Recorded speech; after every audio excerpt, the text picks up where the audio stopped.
Pardon us, everybody. It's Friday night, and tonight it's a Smackdown review. Cody gets dismantled by the debuting Jacob Fatu. Andrade qualifies for Money in the Bank, as well as Carmelo Hayes, as well as Chelsea Green.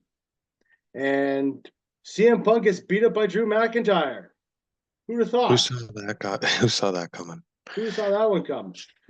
A good show overall, to be honest with you.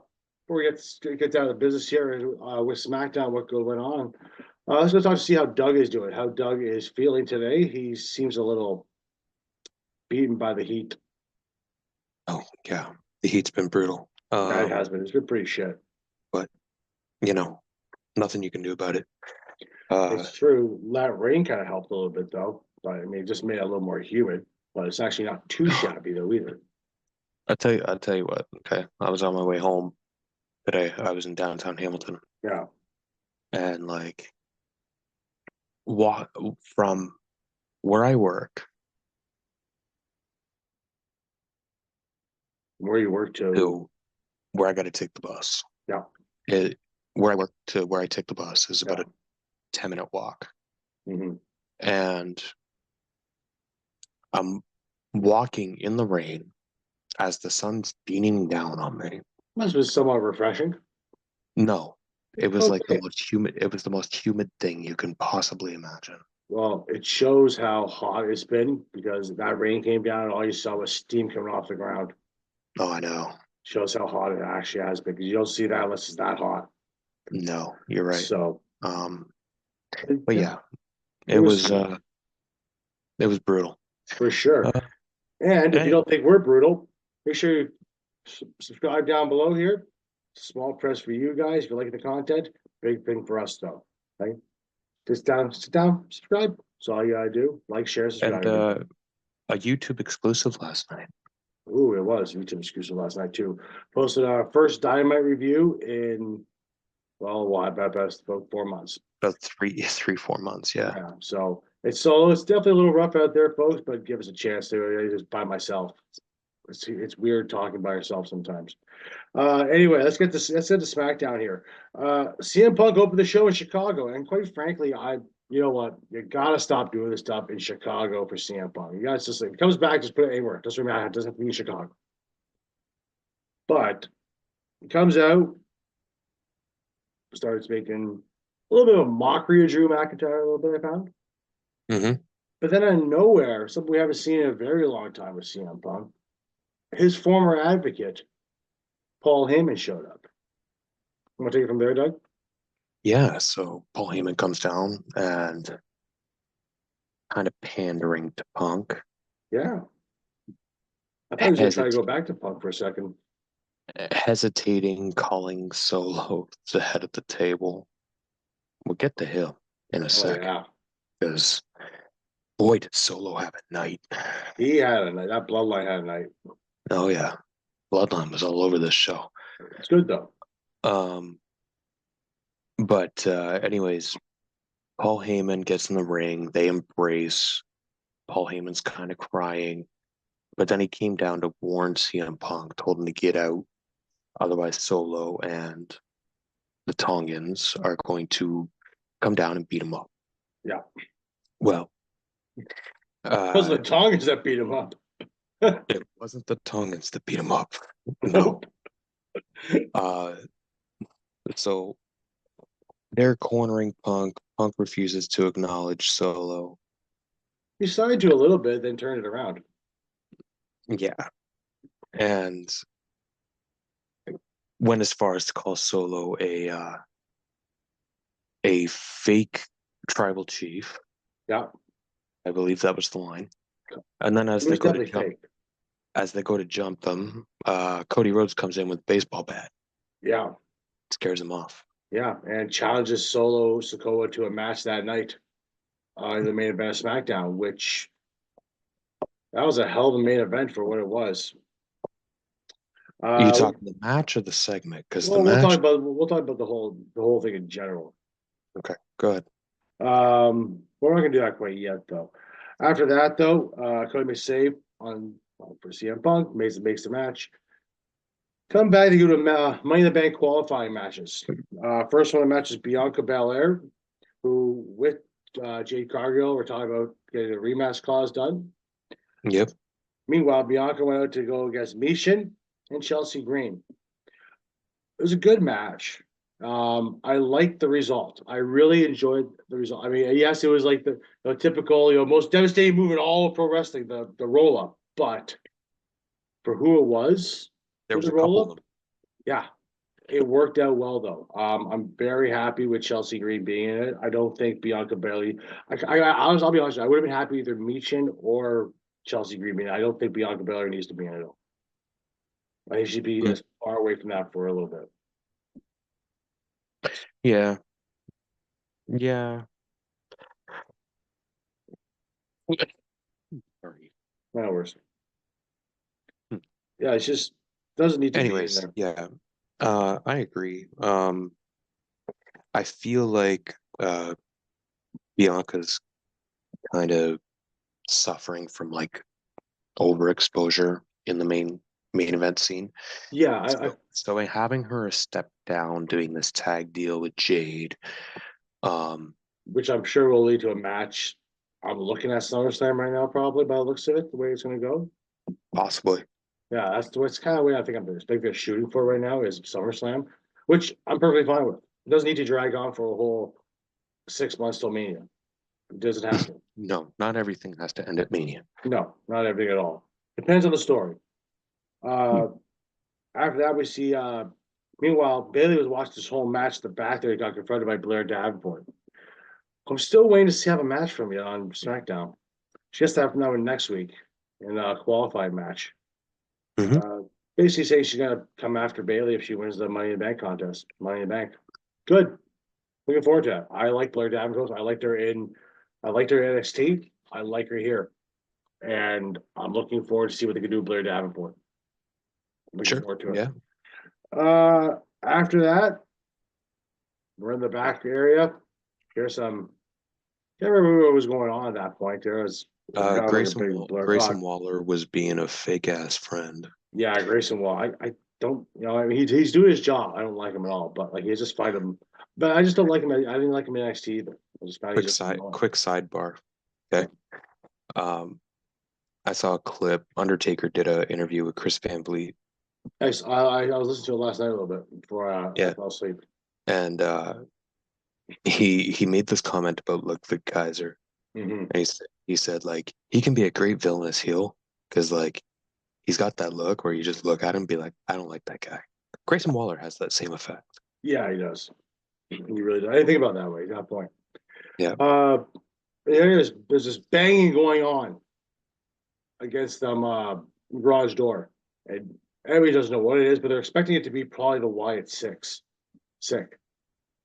They open it up. It's Drew Drew McIntyre standing over a beaten to bloody pulp CM Punk. Yep. He picks up Punk, pulls him over his shoulder, and carries him right out to the main entrance. And Yep. just drops him there. It does the old. He took something off of He Punk's took his wrist. he took his bracelet. Now, I don't know what that bracelet Yeah. signifies. I'm not. I'm sure we'll find out probably on Raw. Yeah. Um, Because he did tease when they did the update later yeah, that they did tease that all McIntyre said was we'll talk on Monday. yeah. So Punk got beat up all right, but it definitely was not by the Tongans. It was by Drew McIntyre. Um, I like where this is going. I'm interested to see what the response is on Monday. Do you think if Punk's clear, we get that match in Toronto with like kind of like a fucky finish, and then they do the big match at SummerSlam? I sure hope so, I know, I sure hope so too. because that'd be great. I'd be great. That'd be the second time you got to see Drew McIntyre live and CM Punk live. Yep. Be awesome. I wonder, like, because Cody doesn't have a challenger for Money in the Bank yet, does he? No, he doesn't, but I'm guessing it's probably going to be Solo. or I heard a rumor that Solo and Cody's going to be SummerSlam, but I've heard that too. Just do the. I was supposed to do the Rock, but he got hurt. I think you can do both, honestly. Yeah, I think you do it again at SummerSlam too. Although it could also be Cody versus the new guy we'll talk about later. Okay. After that, we went to another Money in the Bank qualifying match. Was Orton versus Tamatonga and Carmelo Hayes. And I gotta say, they're really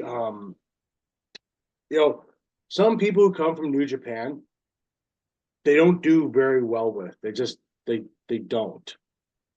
Um Tamatonga He's looking at you, is looking. Shinsuke Nakamura. Was that? I said he's looking at you, Shinsuke Nakamura. I am. But that could also have been another guy. But I'm liking the Tamatonga, like the way they're pushing Tamatonga. He is just I really like what they're doing here with him. They're showing that they have a lot of faith in Tamatonga. And it's very early on about this too. I like it. I really do. Yeah. Orton versus Tamatonga is a match I really want to see at Money in the Bank or SummerSlam, a singles match between those two. Like just a full straight out singles match. Honestly, I know we got King of the Ring, but I could realistically, you know what's going to be the Money in the Bank match? what? It's going to be Cody, Randy, and KO versus probably Solo, Jacob, and Tonga Loa. Or Tom Tonga, sorry. Well, Or Jacob Fatu and Tonga. Yeah. So Because not have a match at all. I mean, sorry, I know you were trying to hold off on the big reveal. Oh, I know. But It's a good Jacob Fatu possibility. finally showed up. He finally did. We'll get to that shortly. But Carmelo Hayes ended up winning the match, and I like where that's going. I don't think he's gonna win. I just like how it played into like the current story going on with Randy feuding with the Bloodline, and how that kind of in the end just cost him because Hayes was smart enough to hit him with a roll up.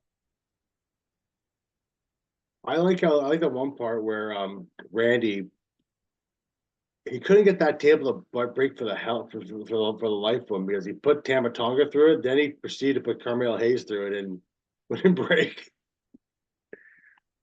But I am the table. I am the table.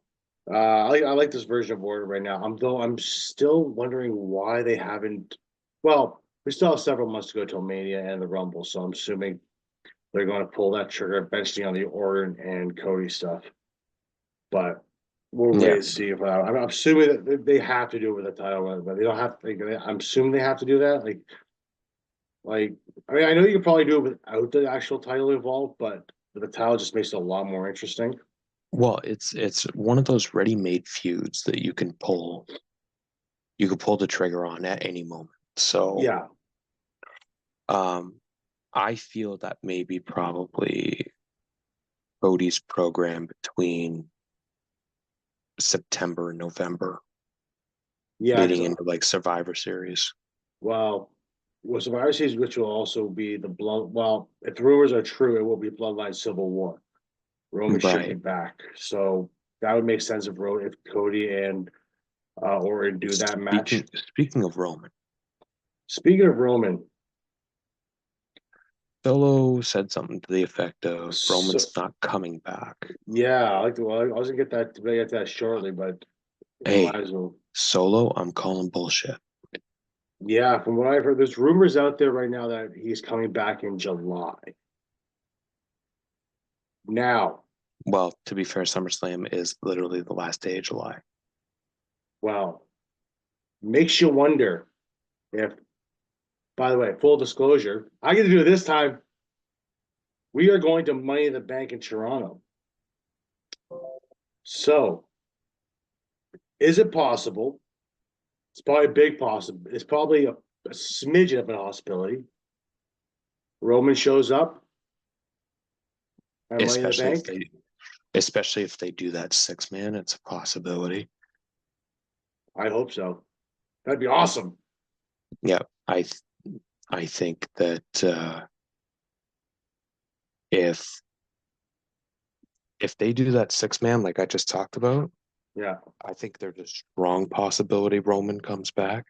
Well, that would be amazing. That'd be Yeah. absolutely amazing. That'd be like the second time we were in Now Toronto now for we're a just big now we're match. just now we're just getting now we're just getting selfish. Yeah, we are, but screw it.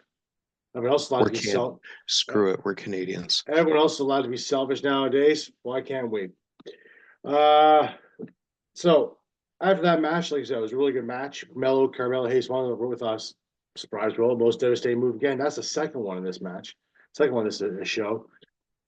They recapped what happened on Raw with the Wyatt sick. Still Chad Gable. From what I understand too, because of that now, Chad Gable is out of that match on Raw. And they put Ilya You Dragunov know, in. and so that's gonna be Because I think they had to do this yeah. because, like I said, Well, it consistency is key. it looked like Chad Gable had a bullet in his Yeah, head. it looked like somebody went almost point blank. Yep. And uh yeah, and I guess people were questioning for a couple days, like, oh, he died on Monday, and he's going to come back and qualify for Money in the Bank. Yeah. Well, that's consistency is key nowadays. We, I we would have saw that 6 years ago. you want to talk consistency? Yeah. Have you seen some of the videos and the tweets over the last few days? Like people asking Sami Zayn how he didn't end up getting caught in it.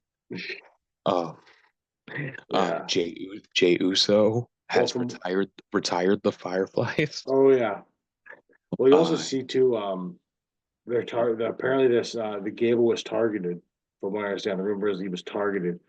hmm. Where they go with this, I don't know, but we're gonna see what happens. Uh, after that, you had an LA Knight promo. LA Knight starts going off about Logan Paul. How next week is going to be a three-way for the qualifying match with Escobar, Logan Paul, and LA Knight. Escobar comes out all graciously, and no, we start arguing back and forth, yada yada yada. Out of nowhere, blunt force trauma gets hit right on Escobar. Like I don't know, I didn't even see this one coming. Well, Then considering that Santos tried to hit him with a Phantom Driver. I kind of missed that. Yeah, I missed that. But, well, no, I kind of saw it happening, but didn't even see how Yeah, that worked out. yeah. But then Logan Paul shows up and KO's LA Knight. That's in next week's Money in the Bank qualifying match. I think I know who the winner is of that one. I think it's Escobar. I don't think Logan Paul or LA Knight's winning that. I think that's gonna match gonna be set up for those guys. Possibly, yeah. Possibly at Money in the Bank. Where the way it's looking. Would look like it. Yeah, Would look like it. would definitely look like it. Yeah. Which I'm okay with. I'd be great to see in Toronto. Uh After that, we got another Money in the Bank qualifier. Yeah, it's also another men's match. Next week, a lot more of the women's matches will be on, from what I understand, on SmackDown between SmackDown and Raw. So we have Owens versus Andrade versus Waller. That finish of this match, Hmm. how Andrade caught him with that finisher of his, was phenomenal.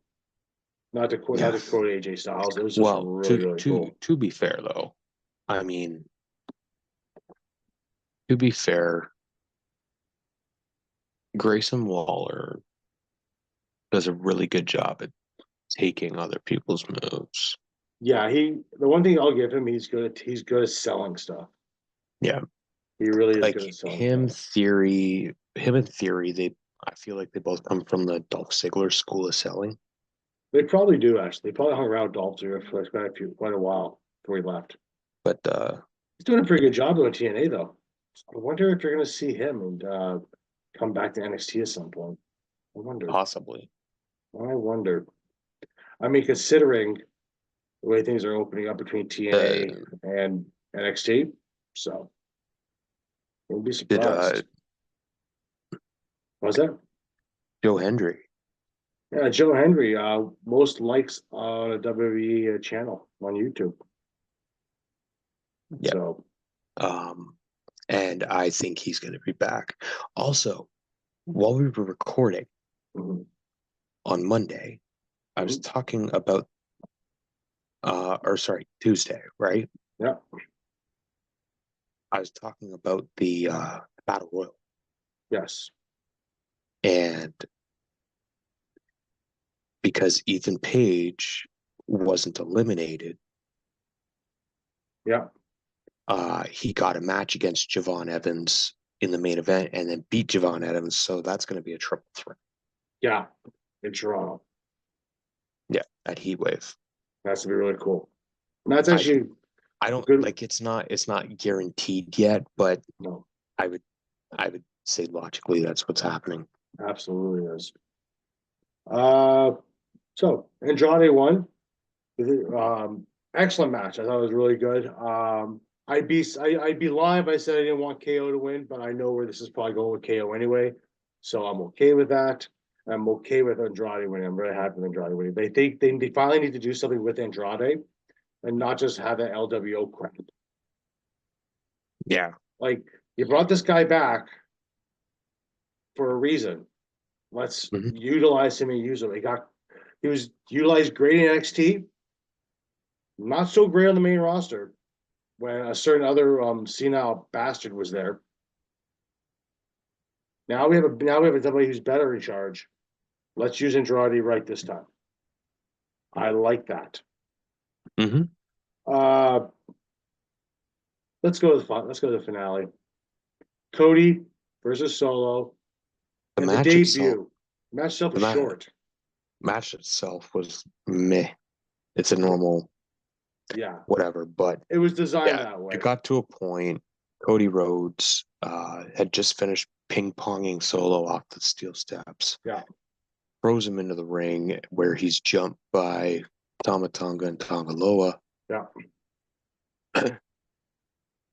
Damn it, their marketing has fucking got to me. I said I was going to call them God. Yeah. They will always be God. They always will be Gorillas of Destiny to everyone else. They're not what they call them here. But anyways, so then Orton and KO come back out. Yeah. They clear house. Owens hits a stunner on Tongaloa. Yeah. Hits Tama Tonga with an RKO. And then the three of Cody, KO, and Randy were cornering Solo, who's begging off, and then he starts laughing. Yeah. To which all three of them eat a super kick. Yeah. From the debuting Jacob Fatu. I really like the fact that WWE is acknowledging who these guys are who are coming in and not just saying, who the hell is this guy? We don't know this guy. We'll find out later on. No, like they're acknowledging the fact that this was Jacob Fatu. They acknowledge the fact of how brutal of a competitor he is and how nuts he is.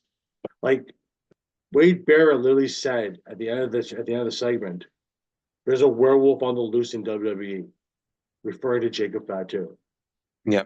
Like he's just he's like they refer to him as the one that everyone was afraid to bring in. Mm-hmm. This bloodline version is almost like it's almost like the bloodline version, like the psycho bloodline version, the one that's like will have that Civil War match, that nuts side, that side of the the side of the bloodline that you don't want to have. Like if you're gonna say do like a pay-per-view, not pay-per-view, but like an actual war bloodline versus all of WWE, these are the guys you bring in. Oh, for sure. Like these are these monsters. Like even Tonga Loa's look when he was looking at Jacob Fatu before he put his arm up was like pure like what the shit. You asked me before we started recording how many Samoans there are. Yeah, that's a good question. How many Samoans are there? Because there's a lot. I'm gonna tell you that Hikuleo, the younger brother of Tamatanga and Tagalo, I have heard this rumor. Just finished up at Dominion last week. I have heard this rumor. And there's a possibility he's on the way in. And I've heard this one. Guess what? Same with Zilla. Zilla Fatu is also a free agent who may be on the way in, which adds 2 more layers to this story. It's almost if they're gonna have Bloodline Raw, Bloodline SmackDown eventually. This is turning into the NWO, bro. I'm not gonna lie to you, a better version. Like, this is actually better. I mean, time will tell. I mean, they're all relatives in some way, shape, or form. I think when you look at what Roman has done on top with the Bloodline, it's the greatest group ever created. Yeah, at this point, like Seth made a mention of something on Raw when he was coming back. He said Seth made a mention of saying that he was part of one of the greatest factions of all time in the Shield. Now you can argue going to release Jordan 12's Bloodline edition. Oh, okay. Nice. But they canceled it shortly after they announced it. But because I was going to try and cop a bear. You know what? When you look at the history of some of the greatest factions in the history of professional wrestling. For a long time, there was number one was the Horsemen for the longest time. Even with the NWO and DX, it was still the Horsemen, no matter what, right? Yeah. At this point now, you gotta think it's the top 3 of all time: Horsemen, Shield, Bloodline. Probably. Probably 1, 2, 3, Bloodline, Shield, Horsemen, and 4 or 5. You could probably have NWO or DX there. That probably rounds it out anyway. Yeah. But yeah, I mean, it's all subjective. Well, exactly, it's subjective, but I don't think a lot of people would argue that. No. Like, as far as Bloodline being the best faction of all time, I don't think you really argue it. It's been going on for 5 years, like for 4 years now. I mean, if you can argue, it's been going on for fucking decades. Well, you can, well, see, the name The Bloodline was first used in 2015, 2016, right after Roman won the title. Yeah. Where they started teaming together and they were called The Bloodline. Yeah, that was him and the Usos. Yeah. For sure. It was a very short teaming. It wasn't very long. They got together in 2016 and then, they were prominent up until the pandemic. Yeah. Right? But you weren't able to shake the Shield though. But then now I think you can safely shake the Shield off of Roman. Oh yeah. You shake the whole Shield off. I mean, the Shield will always be. I mean, in my opinion, the Shield will probably be my favorite faction of all time. There's no way. I mean, when I look at the factions all the time, the Shield's probably number 1 for me, right? Followed by the Bloodline because I like this one a lot. I don't think I'd argue that, especially when you consider what those 3 guys have turned into. Well, that's just it too. At one point, all 3 held the title. Yeah, well, in the same night too. We just passed the anniversary of that. Yeah, but all 3 have turned themselves into era-defining, megastars. Yeah, just icons of this generation, right? Yeah, if you look at what you look at NWO, who really came out of that being better than what they were in the NWO? Probably really Kevin Nash. Probably just Kevin. Scott a little bit. Scott has problems. No, honestly, Kevin Nash was the only one that when he got in, he was bigger when he comes out. See, people love to laugh at like the finger poke of doom, right? But I challenge you to go back and watch Kevin Nash's entrance to the finger poke of doom match. Okay. Mm-hmm. That's like the reactions that like Yeah, Cody gets. Yeah, Kevin was a bigger star at that point with the NWO. Yeah. But if you look at it, Kevin Nash came out of that nicely. Triple H carved his own thing with after DX, Shawn with Shawn. But you look at like the Shield, the three guys there. Like I said, they all were at one point held.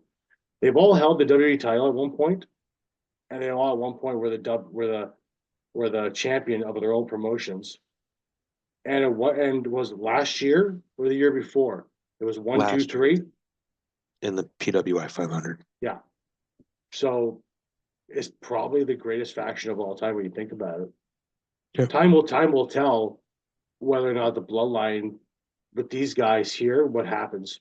Time will tell. So, I mean, right now it's looking pretty promising. So let me say, I would give SmackDown an 8 tonight. What about you? Let me give it a 9. I like it quite a lot. I like the debut of Jacob Fatu. I'm waiting to see what's going to happen with Jacob Fatu and how he meshes into the bloodline thing. Because right now he looks like the scariest dude. Like it used to be Solo. Now he's like the scariest dude. Yeah. So I'll be interested to see what goes on with that. I'm looking forward to he's the new enforcer. Oh yeah. Which you tell somewhere down that line, Roman's coming back. Oh yeah. Revelation of Roman not coming back is. Ooh. Well, I don't think that's going to happen. I really hope Roman's first promo back, he drops the Mark Twain line of rumors of my demise have been greatly exaggerated. Oh, for sure. I think it will. But yeah, overall, good show. Overall, good show. Mind if I take us on? Take us on out of here, Buckaroo. Thank you all for listening. Head over to YouTube, DA Wrestling Podcast. Go catch Andrew's solo. That's me. Andrew's solo review of Dynamite from Wednesday night. Which, by the way, just really quickly, Will Ospreay continues to impress me, even though I already know he's the best in the world. The promos he's been cutting with Swerve, well, fresh kiss. That is going to be a hell of a match. Oh, tear the place down. Probably going to steal the show. If not, the Zack Sabre Jr. That's next Saturday. June 30th. Yeah, that's next Saturday. If not, I'm telling you, Orange Cassidy versus Zack Sabre Jr. That's going to be a good one too. Round 2. Solo. Yeah. Looking forward to it. Yeah. Anyways, that all being said, go follow us on socials. Day Wrestling Podcast on Instagram, Day Wrestling Pod, or yeah, D Sports Pod on Twitter. He's April 1982 on Instagram. Andrew at DA Sports on TikTok.